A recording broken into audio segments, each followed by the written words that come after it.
अस्सलाम वालेकुम दोस्तों, मेरा नाम है असीब शफकत और आप देख रहे हैं हंसी टीवी। अगर मैं आपसे सवाल करूं कि दुनिया की तारीख का सबसे जालिम इंसान कौन है जिसने सबसे ज़्यादा इंसानों को कत्ल करवाया, तो यकीनन आप में से ज़्यादातर लोगों का एक ही जवाब होगा कि अडोल्फ हिटलर, जिसने 60 लाख यहूदियों समेत वर्ल्ड वॉर 2 के अंदर और अपने सियासी मुखालिफिन और कैदियों को टॉर्चर के जरिए इस अकेले शख्स ने करोड़ों लोगों को बेदर्दी से कत्ल करवाया। पूरी दुनिया में आज ये शख्स सबसे बड़े जालिम और विलन के तौर पर जाना जाता है, जो कि सही भी है। बेशक वो शख्स जालिम था जिसका इंजाम बिल्कुल ठीक हुआ और वो तारीख में इसी तरह से याद रखे जाने के काबिल है। लेकिन अगर मैं आपसे ये कहूँ कि इसी मौजूदा तारीख के अंदर एक बरतानवी बादशाह ऐसा भी है जिसने हिटलर से डबल यानी 2 गुना से भी ज्यादा बेगुनाह काले अफ्रीकन लोगों को कत्ल करवाया, जिससे अफ्रीकन मुल्क कॉन्गो की आबादी आधी रह गई थी। और ये जालिम और सफाक शख्स आज बरतानिया के अंदर ना सिर्फ हीरो के तौर पर जाना जाता है, बल्कि जगह जगह पर इसके एजाज के अंदर मुजस्मे भी मौजूद हैं। पर अफसोस कि आज तक किसी ने आपको यह हकीकत नहीं बताई होगी। इतना बड़ा जुल्म और इतना बड़ा सच आज तक आपसे छुपाया गया। जानते हैं क्यों? क्योंकि वो काली चमड़ी के लोग थे, उनकी जान कोई अहमियत नहीं रखती। पर हिटलर ने क्योंकि सफ़ेद चमड़ी वाले लोगों को मारा था और वही लोग ही इंसान थे, इसीलिए आज तक होलोकॉस्ट की सूरत के अंदर उनको याद रखा गया।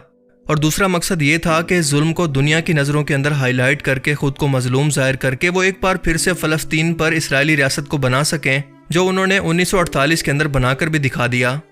पर आज तक अफ्रीकन मुल्क कॉन्गो के इन लोगों के बारे में ना किसी ने बात की और ना ही किसी ने आज तक माफ़ी मांगी। चलो वो तो छोड़ें, आज तक दुनिया को हकीकत तक नहीं बताई गई, आज तक ये सच छुपाया जाता है। ये शख्स था king Leopold second of Belgium. इस एक शख्स ने कॉन्गो के अंदर 1.5 करोड़ लोगों को कत्ल करवाया था। इस शख्स को बरतानिया की तारीख के अंदर हमेशा एक हीरो के तौर पर पेश किया जाता रहा कि इसने अपने मुल्क के लिए बहुत अच्छे काम किए। वो एक हीरो है, पर जब कुछ तारीखदानों ने हिस्ट्री को खंगाला तो एक ऐसा सच सामने आया जो कि बिल्कुल नाकाबिले यकीन था। सो अगर आप कमज़ोर दिल के मालिक हैं तो बराए मेहरबानी इस वीडियो को इससे आगे बिल्कुल मत देखें। जो भी यूरोपीय मुल्क किसी मुल्क पर कब्जा करके इसे अपनी कॉलोनी बनाते थे, इनकी कोशिश होती थी कि वो साहिल समंदर वाले इलाके हों, क्योंकि इन लोगों का तो सिर्फ एक ही मकसद होता था कि इस मुल्क के कुदरती ज़खायर को लूटना, तिजारत के जरिए इसके वसाइल को लूट कर बरतानिया के अंदर मुंतकिल करना, जैसा कि हिंदुस्तान के साथ किया गया। और इस वक्त तिजारत के लिए रोड की बजाय समुद्री रास्ते ही बेहतरीन ऑप्शन हुआ करते थे। जैसा कि ईस्ट इंडिया कंपनी या फिर ब्रिटिशर जब भारत के अंदर आए तो उन्होंने सबसे पहले बॉम्बे, कोलकाता, मद्रास और पौंडी जैसे शहरों को टारगेट किया, क्योंकि ये शहर साहिल समंदर पर मौजूद थे और यहाँ से ट्रेड करना बहुत ही आसान था।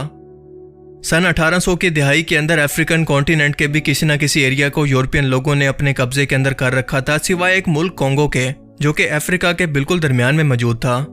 साल 1885 यानी 1885 के अंदर किंग लियोपोल्ड इस वक्त फिलीपींस पर राज करना चाहता था, लेकिन किसी तरह से कॉन्गो में पहुंचता है और अपने 23 साल के टाइम के अंदर 1.5 करोड़ लोगों को मरवा देता है।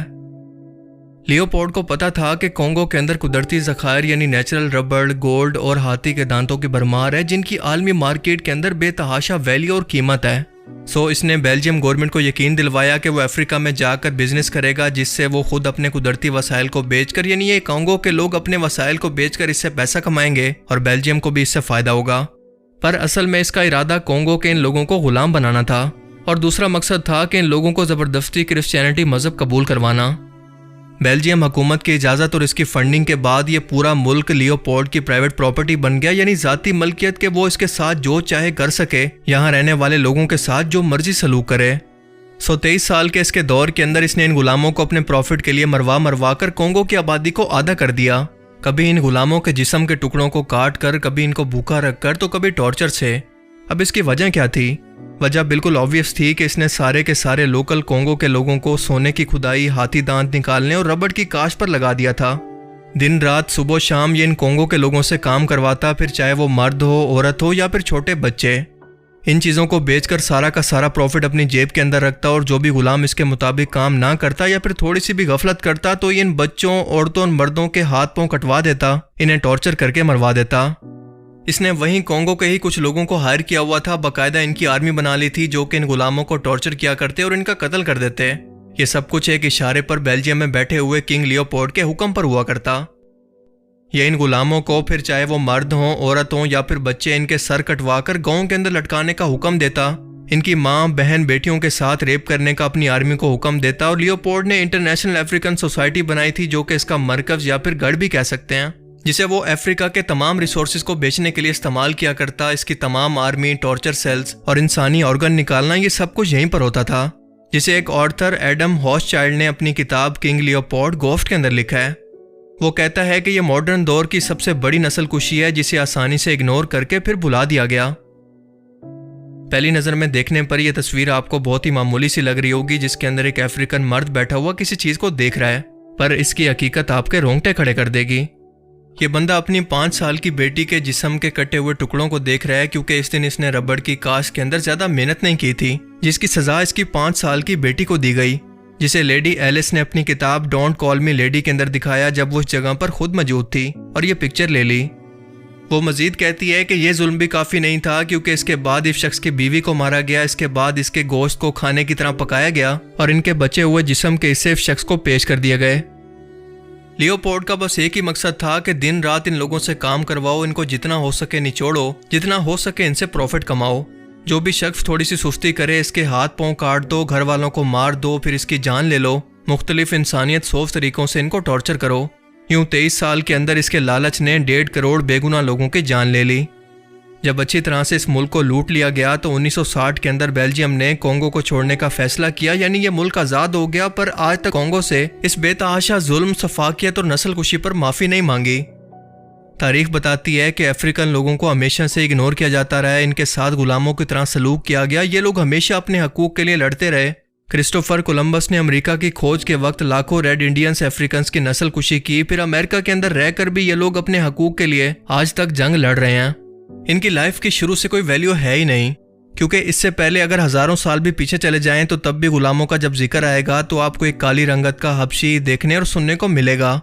انہیں ان کی رنگت کی وجہ سے ہمیشہ ہی غلاموں کی طرح ٹریٹ کیا گیا، لیکن کیوں؟ کیا یہ لوگ انسان نہیں ہیں؟ کیا ان کے انسانوں کی طرح جذبات نہیں ہیں؟ ان کا بھی اس دنیا کے اندر رہنے کا اتنا ہی حق ہے جتنا کہ گورے لوگوں کا۔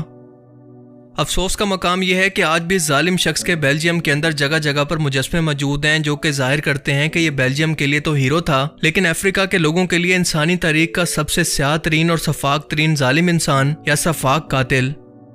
آج سے 1400 سال پہلے اسلام نے آ کر اس فرق کو ختم کیا، کیونکہ اللہ کے رسول نے فرمایا کہ کسی عربی کو کسی اجمی پر کوئی فضیلت نہیں، اور نہ کسی گورے کو کسی کالے پر کوئی برتری ہے، بلکہ برتری کا معیار صرف اور صرف تقوی اور پرہیزگاری ہے۔ اور یوں آج افریقن حبشی غلام کو ہم حضرت بلال رضی اللہ تعالیٰ عنہ کے نام سے جانتے ہیں، کیونکہ جو انسانوں کو پیدا کرنے والا ہے وہ اپنے بندوں کے اندر رنگ، نسل اور قبیلے کی بنیاد پر فرق نہیں کرتا، بلکہ یہ ہم انسان کرتے ہیں۔ آج انسانی حقوق کے علم بردار ان لوگوں کا اصل چہرہ بہت ہی مست شدہ ہے، جو کہ آپ کے سامنے آ گیا ہوگا۔